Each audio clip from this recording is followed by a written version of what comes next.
Hi, friends. Okay, so now you have your class defined and you're ready to find and assign lessons to your students. And to do this, you will go back to the same area where you logged in to create your class roster, or if you're still there, then you'll just need to go back to the home page. Once you are at the home page, on this right-hand side, there is a browse button that is just a magical little button. And what happens when you push this is you can choose your grade, and then you can begin to find resources that are sorted specific to whatever lesson it is that you are teaching. So once you click program structure, I am going to look at all the chapters that are in the addition and subtraction unit.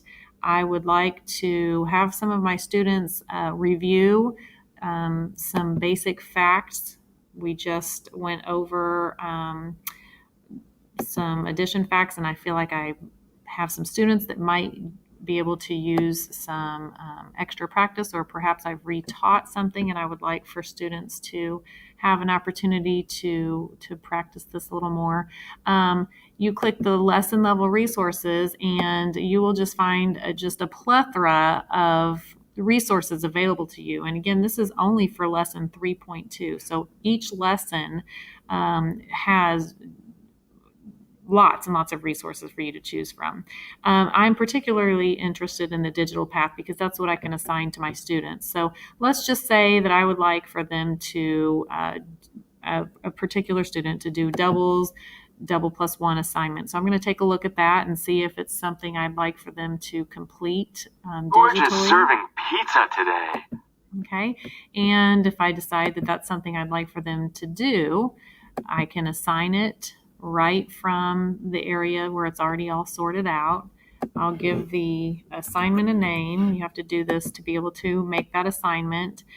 You also have to select a class. So if it's just for a student or two or five, you still need to choose whichever class it is that they are coming from. And then you also will have to choose math.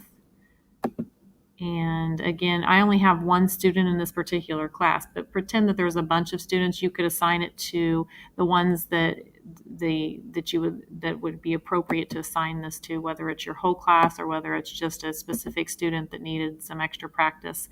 And click save. And once you click save, then it's going to this assignment is going to go over into Caroline's account.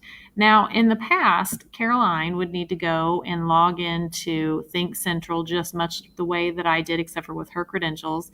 And once she logged into her assignments, this is what it would look like. It would have lots and lots and lots of choices after she clicked things to do. This would all these choices, and scrolling down, she would even have more choices to pick from. But I have awesome news.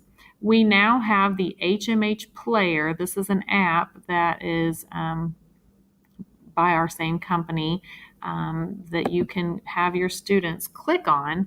And once they have signed into Chrome or logged into their Chromebooks and clicked on that HMH Player app button, this is what their view will look like. And you can see it's a much smoother interface. They click activities, the student can click activities, and here are the assignments. So you can see right here, this doubles plus one is where I assigned Caroline some work to do.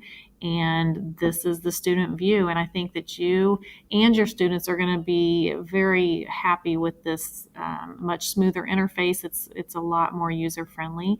And I think you're going to find that you really like to use this.